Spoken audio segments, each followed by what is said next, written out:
In a world where everyone is quick to react, quick to defend, argue, explode, the real power belongs to the one who remains still, the one who doesn't take the bait, the one who watches the storm without becoming it.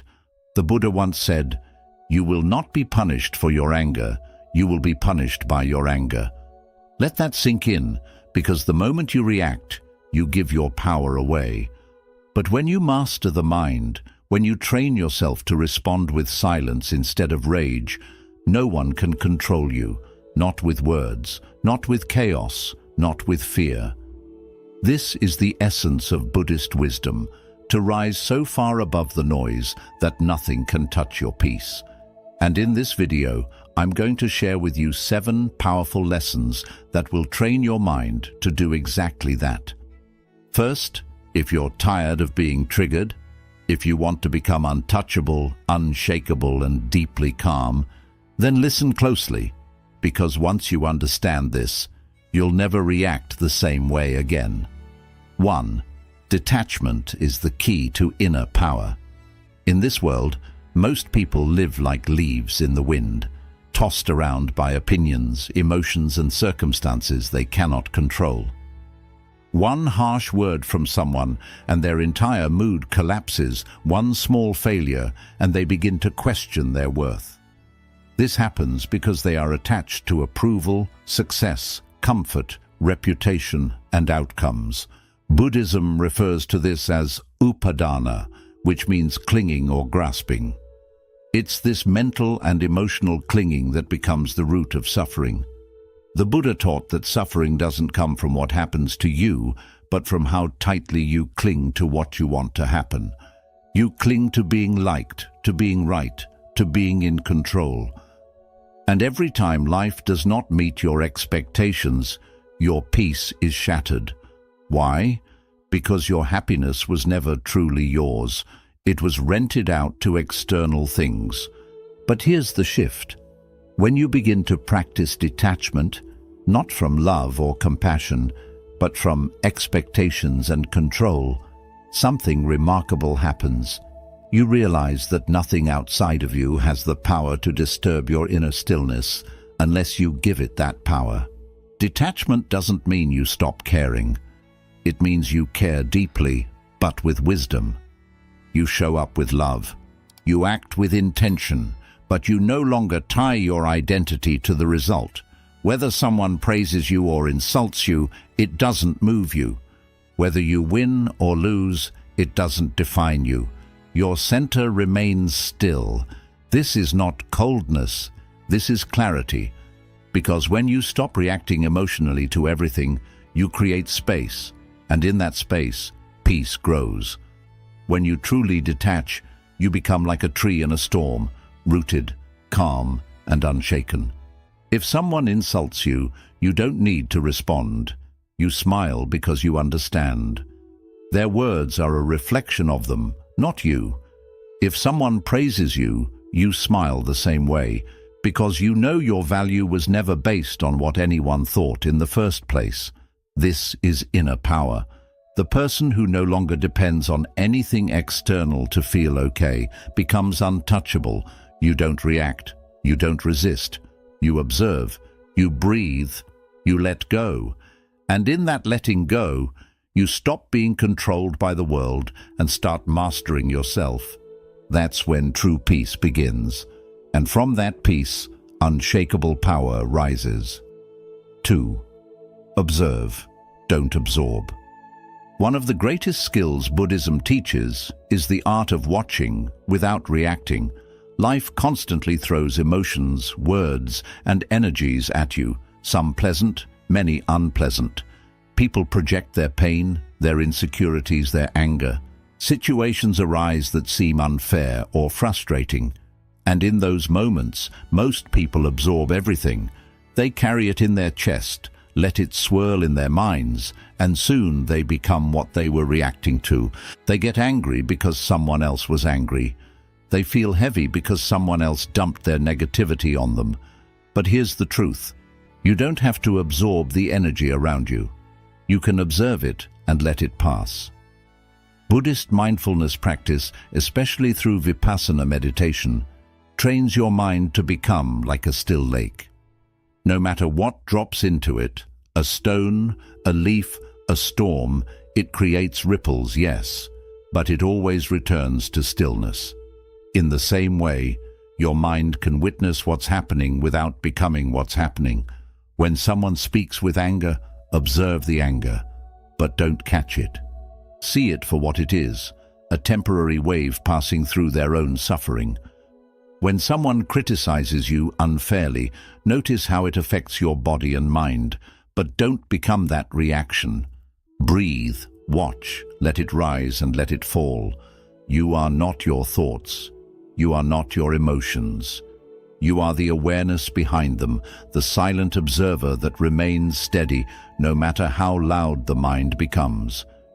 This awareness gives you freedom because once you realize that every feeling, every thought, every judgment is just a passing cloud, you stop chasing them, you stop fearing them, you stop letting them control your behavior.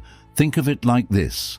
If someone hands you a burning coal, but you don't grab it, you don't get burned. But if you grab it and hold on to it, now you suffer. That's what absorbing others' negativity does to you. It turns you into a mirror for their pain. But when you observe instead of absorb, you create emotional distance. You stay grounded. You stay light. And no matter how chaotic the world becomes, you are no longer ruled by it. This is not weakness. This is mastery.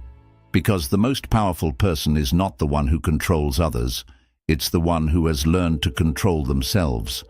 So next time the world throws something at you, pause. Don't react. Watch it. Breathe through it. Let it pass. You are not here to carry everyone's energy.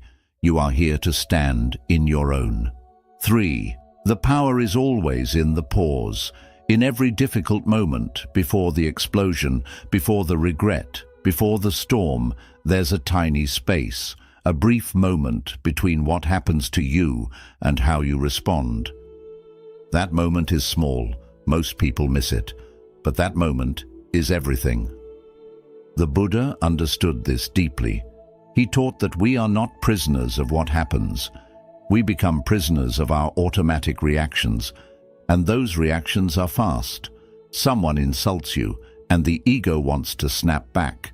Someone cuts you off in traffic, and anger surges like a fire. A challenge appears, and fear grips you instantly. But here's the truth. You are not that first emotion. You are not the knee-jerk reaction. You are the one who can pause and choose. That pause is power. That pause is freedom. In that brief moment, if you train yourself, you can take a breath, come back to your center, and ask, what is the wise response here? Not the emotional one, not the habitual one, but the conscious one. Most suffering begins because we react blindly. We say words we don't mean. We take actions we later regret. And all of it happens because we let emotions hijack the moment. But when you insert a pause, just a breath, a heartbeat of stillness, you break the pattern. You interrupt the storm before it floods your mind. You step out of your conditioned habits and into awareness. Buddhist practice trains this through meditation. You sit, you watch the breath. A thought comes, a sensation arises, but you don't act. You pause. This rewires your brain. It teaches you to feel without reacting, to notice without being controlled. The more you practice this, the stronger your pause becomes. You go from instantly reacting to instantly observing. You learn to speak not to hurt, but to heal. You learn to act not out of impulse, but from grounded clarity. And over time, you realize the pause didn't just prevent damage. It created space for wisdom. You didn't just avoid reacting, you rose above the chaos. That's real strength. Not how fast you react, but how deeply you can pause. Because in that pause, you gain your power back. You reclaim your inner space. And from that stillness, you move with intention, not emotion. So next time something shakes you, remember, you don't have to react. You can pause. You can breathe.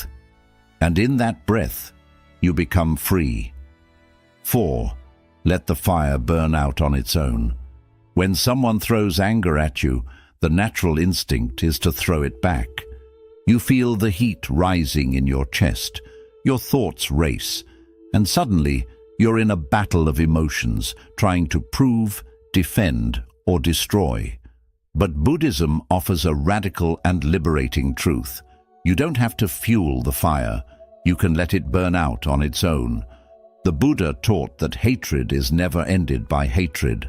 Not once in human history has more anger healed another's anger. Only non-hatred, only understanding and stillness can bring peace. When someone directs negativity toward you, they are handing you a torch. If you take it, the fire spreads. But if you refuse to pick it up, it dies. That's what inner mastery looks like. It's not about being passive or weak. It's about knowing that engaging in every argument, defending yourself against every insult, and reacting to every provocation drains your peace and strengthens your ego. The ego wants to fight, but the soul wants to stay free. Imagine this. Someone comes to you full of rage. They scream, they insult, but you remain calm. You don't argue. You don't defend. You simply let them speak. And when they're done, you choose silence.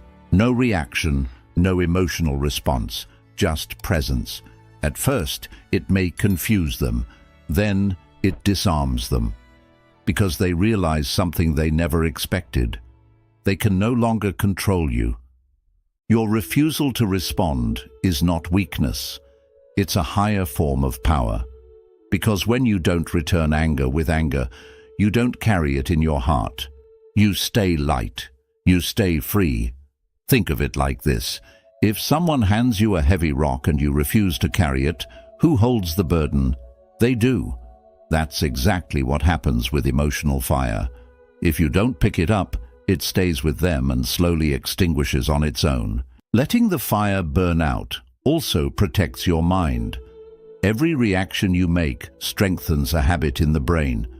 If you keep responding to negativity with more negativity, you train yourself to be reactive, angry, and unstable. But if you consistently choose calmness and space, you rewire your mind for peace, for wisdom, for control. You become like a stone temple in the middle of a storm. No matter how hard the wind blows, it cannot be moved. That's who you're becoming. A person whose peace can't be disturbed because you've learned that your energy is sacred and you refuse to waste it on meaningless fires. So next time someone tries to pull you into their drama, ask yourself, is it worth my peace? Do I need to light my own soul on fire just to win this moment? The answer is no. Stay quiet. Stay centered. Let their fire burn out while you remain untouched by the flames, because your peace is not something they can take. It's something you protect with your silence, your awareness, and your refusal to be moved. 5. Silence is the language of the wise.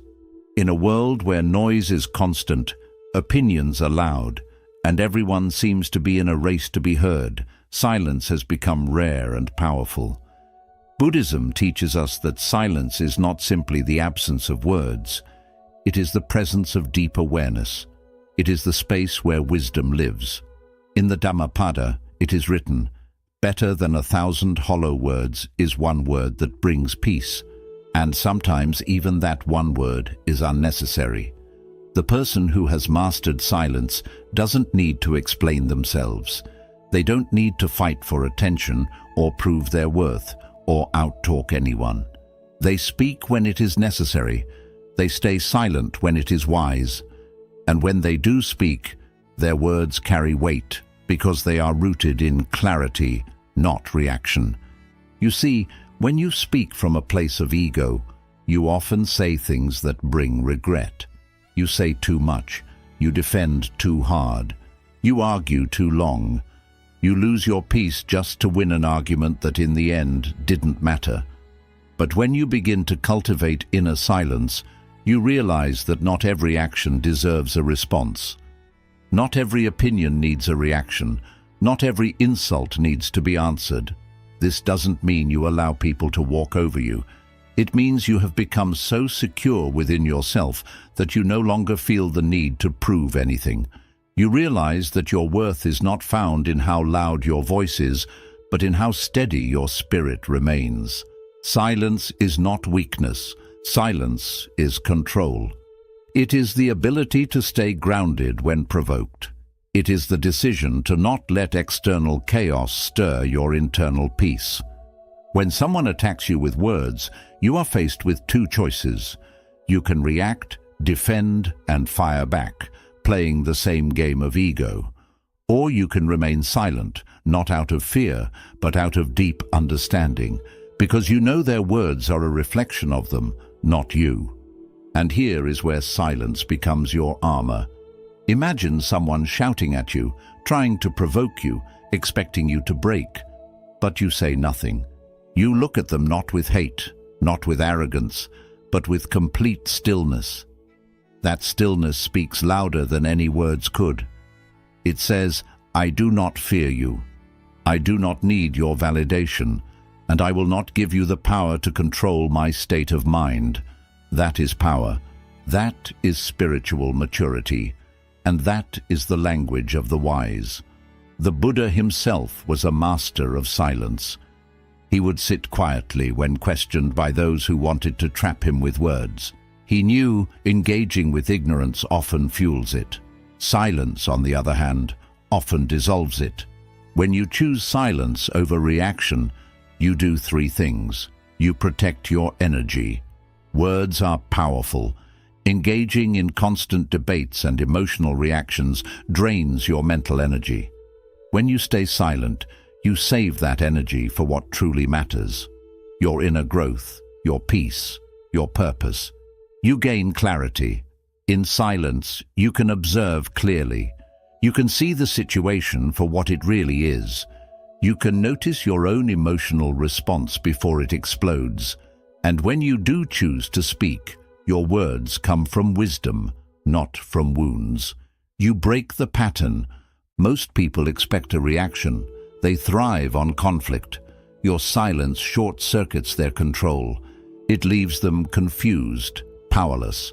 They cannot play with someone who refuses to enter the game. This is why monks, sages, and wise masters throughout history have embraced silence, not just as a practice, but as a way of life. Because silence is healing. Silence is discipline. Silence is strength in its purest form. And here's something powerful. Silence isn't only about not speaking to others. It's about learning to be silent with yourself. How often do we drown in mental noise, judging ourselves, worrying, reliving the past, fearing the future? True silence is when your thoughts no longer control you, when your mind becomes still like a calm lake, and your awareness simply observes without fear, without craving, without noise. That kind of silence is not just powerful, it's transformational. So if you truly want to become untriggerable, if you want to live from a place of deep peace, begin with this practice. Don't rush to speak. Don't respond out of impulse. Breathe, pause, and ask yourself, is this silence more powerful than anything I could say right now? Most of the time, it is, because silence doesn't mean nothing is happening. Silence means everything is happening internally. It's in that silence that you grow. It's in that silence that you heal. And it's in that silence that you discover the power you've always had, but were too distracted to notice. 6. Acceptance ends all suffering. At the heart of Buddhist wisdom lies a truth that many struggle to face. Suffering is not caused by what happens to us, but by how we resist what happens. We suffer not because life is difficult, but because we believe it shouldn't be. We resist the pain, the loss, the discomfort, the unfairness. And in that resistance, we create a storm inside ourselves. The Buddha taught that all suffering arises from craving, from wanting reality to be something other than it is. We crave certainty in an uncertain world. We crave comfort in a world that constantly shifts. We crave control in a universe that owes us none. But life will not always go according to your plan. People will hurt you. Dreams will break. Health will fade. Loved ones will leave. And no amount of control, worry, or resistance will change that. That's why acceptance isn't weakness. Acceptance is liberation. Now let's be clear. Acceptance does not mean you like what's happening. It doesn't mean you approve of injustice, betrayal, or failure. It means you stop fighting reality with your mind. You let go of the mental war that keeps you stuck, bitter, and exhausted. When something painful happens, your first instinct might be to say this shouldn't be happening, but that thought alone doubles your suffering. You feel the pain of the event and the pain of resistance. Acceptance, on the other hand, is saying this is what is. I don't have to love it, but I don't have to fight it either. Imagine you're caught in the rain with no umbrella. You can scream at the sky, curse the clouds, and get angry about being wet. Or you can breathe, feel the raindrops, and simply walk. Either way, you're getting wet. But only one path brings peace. This is what Buddhist acceptance looks like. It's an internal surrender to the truth of the moment. Not because you're giving up, but because you're waking up. You're waking up to the reality that resisting the present moment only deepens your suffering. You're waking up to the understanding that peace doesn't come from changing what is, but from being at peace with what is. This doesn't mean you stop striving. It means you stop arguing with life as it unfolds. You do what you can. You change what is within your control, but you no longer poison your soul with rejection of what's beyond it. Acceptance also frees you from people's behavior. You can't control how others act. People may disrespect you, misunderstand you, or mistreat you. You could spend your life trying to fix them. Or you could accept who they are and set clear boundaries from a place of peace, not rage. When you accept others as they are, not in resignation, but in recognition, you take back your emotional power. You stop needing them to behave a certain way to be okay. You stop being controlled by their actions and instead live from a place of inner stability. Even with yourself, acceptance is the first step to transformation. You can't change what you haven't accepted. You can't heal from something you're still denying. Accept your flaws, your mistakes, your shadows, not because you want to stay there, but because only from full awareness can you begin to evolve. And here's the beautiful paradox. The moment you stop resisting your pain, it begins to soften. The moment you stop running from your fear, it begins to lose its grip. The moment you say, "This is how it is right now," you create space for peace to enter. Acceptance isn't the end. It's the beginning. It's the moment you stop pushing and start flowing. You stop being a prisoner to outcomes and start becoming a master of your inner world. Let's take this deeper. When you accept life, you align yourself with reality, and in that alignment, things begin to shift. Not because you force them, but because you no longer block them with resistance. Peace, clarity, and strength arise naturally. You are no longer swimming upstream against life. You are flowing with it, adjusting with grace, moving with wisdom. This doesn't mean life gets easier. It means you get stronger. You are no longer shaken by every change, every loss, every discomfort. Breathe, feel, let it be. You don't have to like it.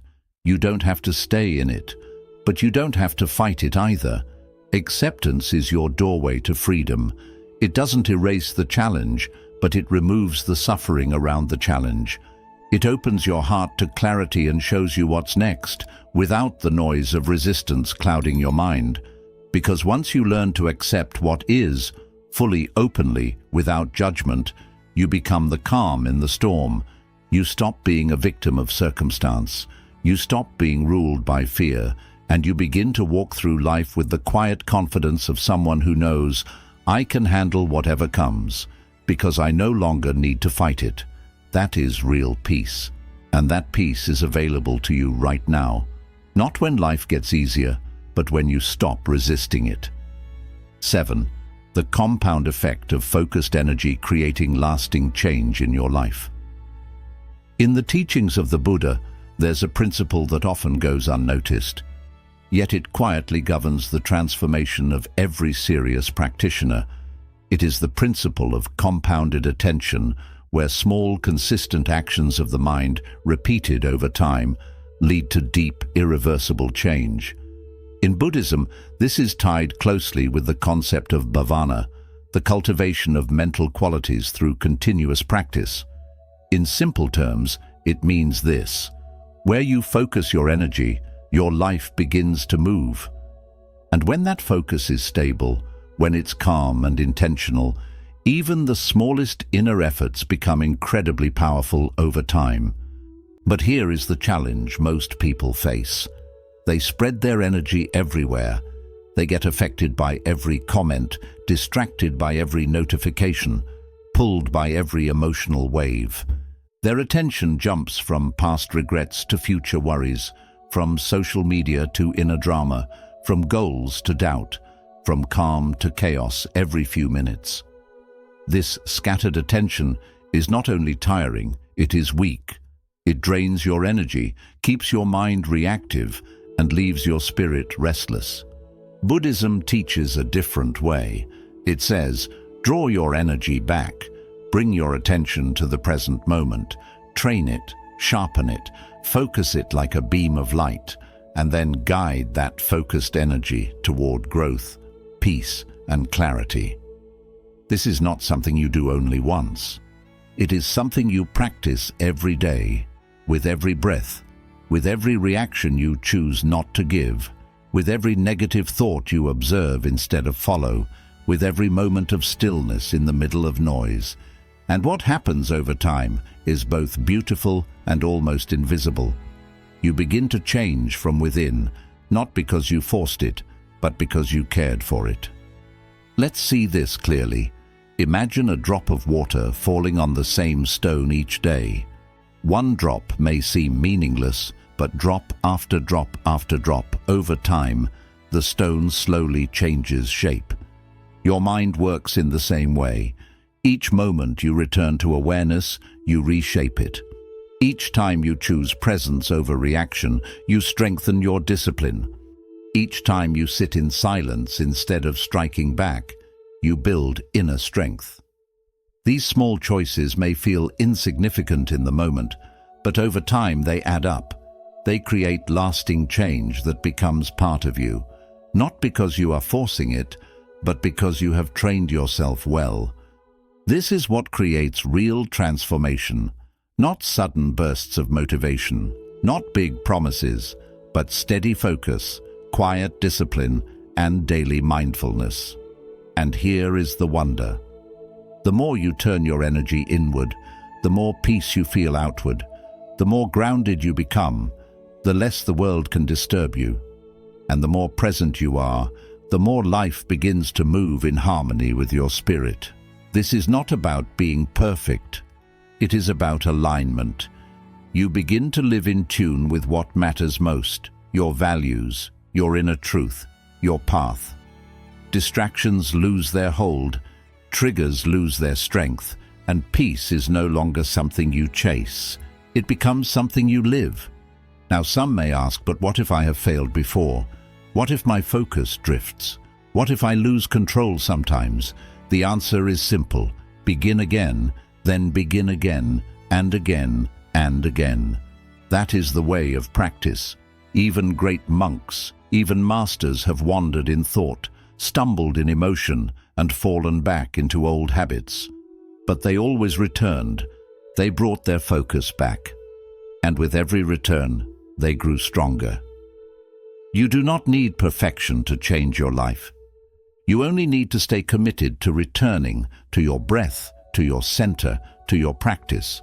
This kind of focused energy is not harsh. It is not about forcing or pushing. It is about remembering again and again what truly matters and allowing your actions, words, and thoughts to slowly align with it. Over time, your nervous system begins to relax, your reactions slow down, your breathing deepens, and your presence is felt not only by you, but also by those around you. You become the kind of person whose calm influences others, whose silence speaks louder than words, whose energy does not shift with the wind, because you have trained yourself, moment by moment, choice by choice, to become steady. That is the compound power of focused energy, and that is what Buddhism teaches us. You do not need to conquer the world. You only need to fully meet this moment with mindfulness, with intention, and then repeat it.